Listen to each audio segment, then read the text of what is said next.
for your feature debate this evening, you guys. You guys ready for your second to last debate tonight, or what?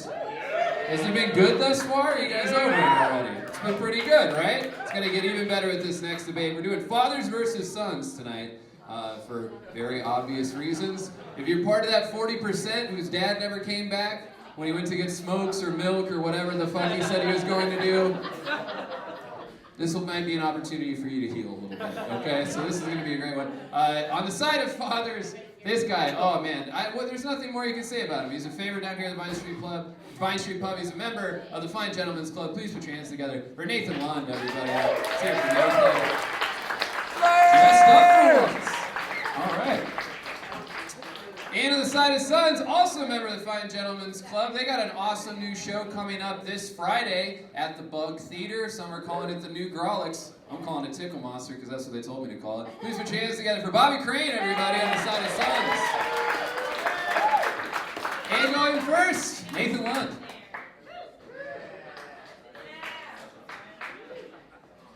Hey, Bobby Crane, everybody. He's one of my best friends. Let him hear it.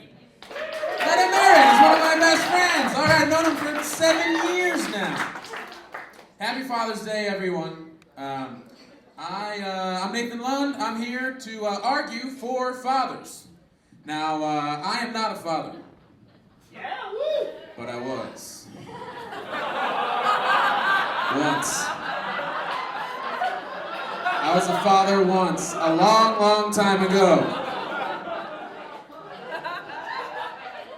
Me?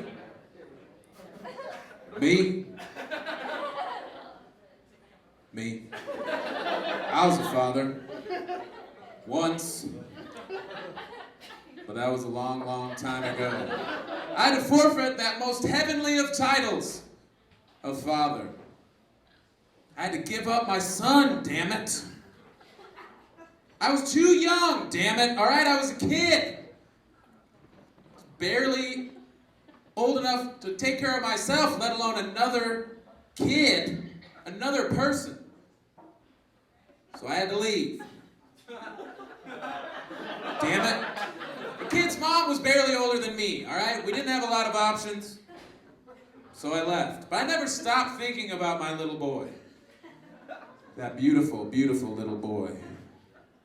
I couldn't be a father then, but I'm ready now, all right? I've been working so hard to try and right that wrong. For a while, I tried to fulfill my dream of becoming a stand-up comedian. Then I realized that was fucking insane. So I went to school, went to a lot of school. Ended up becoming a venture capitalist for a little while. Then I decided to switch gears, became a capital venturist for a bit. I didn't know what I was doing in either job, but I made a shit ton of cash. Put in a lot of time at the office. I had to put in a lot of long hours, a lot of long work weeks at the office and on the road. So if you really think about it, son, it's almost kind of really smart that I took off. Before you could get attached, before you could get used to the idea of having a dad. So I guess you're welcome, son. Wherever you are, I'm sorry, and kind of you're welcome. I was just a kid, damn it.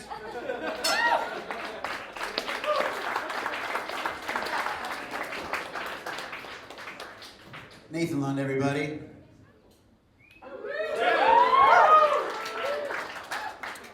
A lot of you guys don't know this, but I never had a father growing up. Actually, when I was 5, I finally asked my mother. I said, Mama,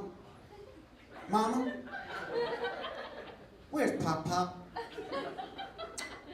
She told me it was complicated. In the meantime, I should write down all my feelings regarding my father in a journal. So tonight, you guys, I'd like to share some excerpts so that you can all see what it means to grow up a son without a father. June 21st, 1990. Dear Journal, little Bobby here. I'm writing to you today because it's Father's Day and I don't have a pop-pop.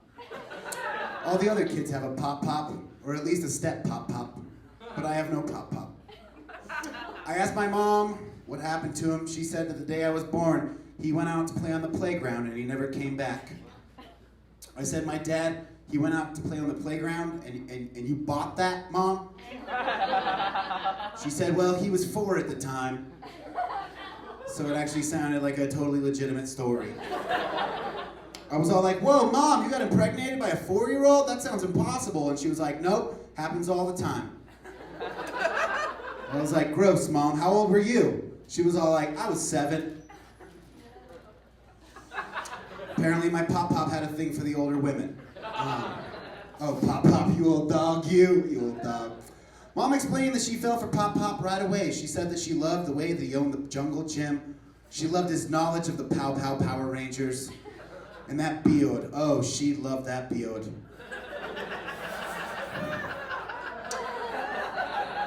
I was like, Mom, a 4-year-old with a beard? That sounds impossible. She was all like, nope, happens all the time. Anyway, this is a lot for me to process right now. I'm 5, remember?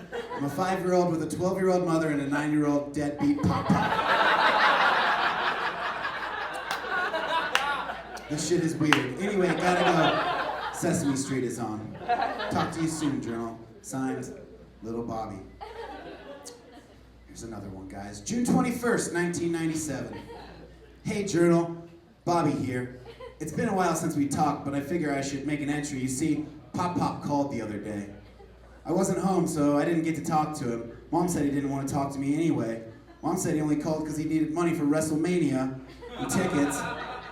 And he heard that Mom recently came into some money after her promotion to manager at Subway. I asked my mom if she even tried to get Pop-Pop to come back and be part of our lives. She said that at 16, he was probably too busy rebelling against his own father to have any time for me to rebel against him. I was feeling pretty frustrated. I asked Mom if she could tell me anything more about Pop-Pop. Was there anything he used to always say? She said that he didn't really have any old sayings, but she did say that he used to describe his lovemaking style in just 2 words. Passive-aggressive. Because during sex, he used to say things like, you like that? You like that? You would. Mom hated that.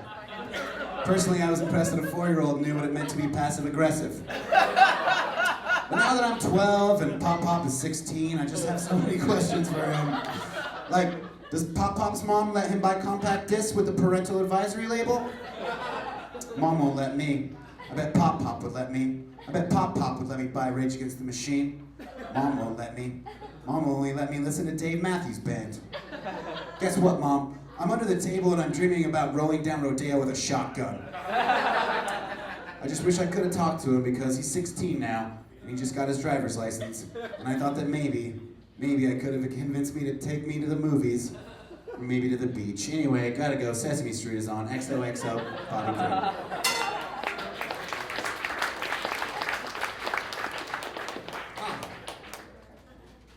Pretty funny. I used to do a joke about being passive-aggressive when I was a comedian.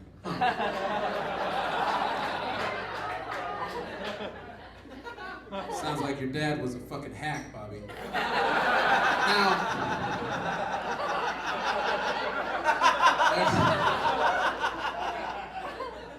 it was only so long that I could coast on the money that I was given because I was one of the only 4-year-olds with a beard. That money ran out quick. Like I said earlier, the dream of being a comedian was totally retarded. So I sucked it up and went to school. Lived my life. I thought about my son out there every day. And I just hoped, dear God, don't be a comedian. Whatever happens. I lived my life. I made mistakes. I got arrested a couple of times. I went to WrestleMania. Made some memories. I just kept thinking, God, you gotta get back on track. You've gotta be able to be there for your son. And it's been a long time, but I think I'm ready now. You know, I've made money and I put in long hours to be able to provide for my son eventually. And now I'm ready. But that doesn't mean that I can't be the fun dad too, all right? I can be the fun, hey, I can take this tie off. can take that tie off and hang out with my kid. I can still be I'm not too old yet. I'm not so old that I don't remember a little team called the 1998 Denver Broncos. Am I right? Who remembers the Broncos, baby? Showtime. I'm saying let's go and let's throw the ball in the backyard. I've done my yard work for the day. Let's get this summer started right.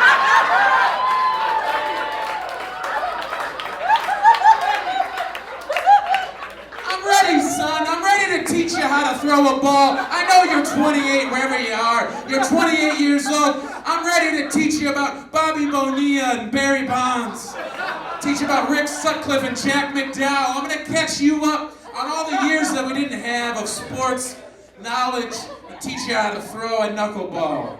I'm going to teach you about girls. I don't know if you've had any girls in your life yet, son. You're 28. I goddamn hope so. I'm ready now. Let's cut loose. I'll take you to the park. I'll take you to the beach. I'll take you to the movies. I'll be there now, son. I'll be there. I promise. Go Broncos.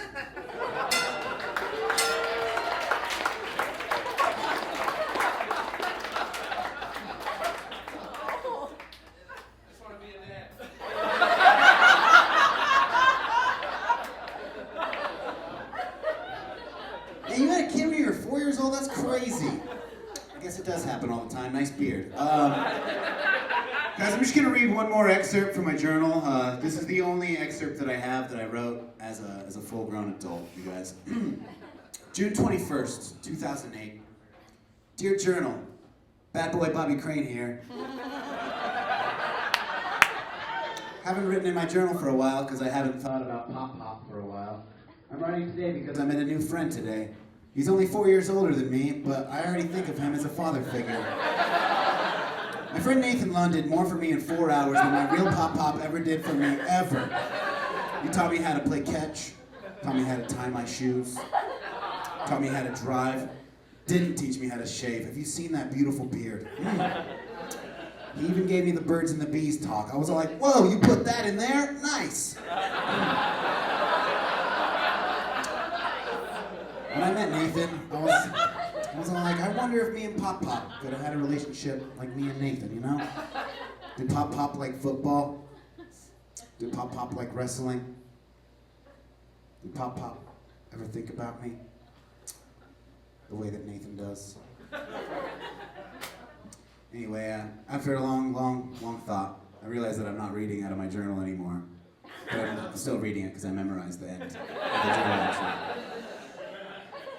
I was like, you know what? I never really needed a father figure because I had a father in my mother, Rosemary Crane. Did you say your mom's name is Rosemary? Yeah, Rosemary Crane.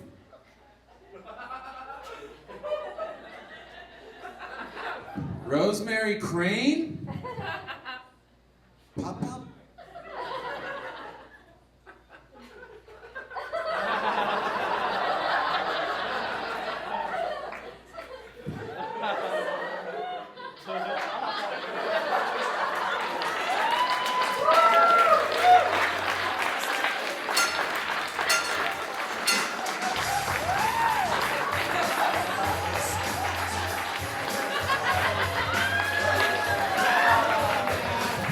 To hear you talk.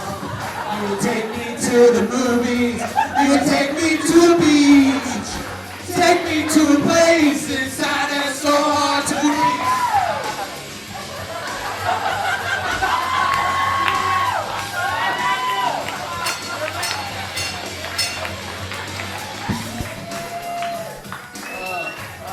I was really curious how Bobby was going to work in Father of Mine by Emily. That's how good of friends we are.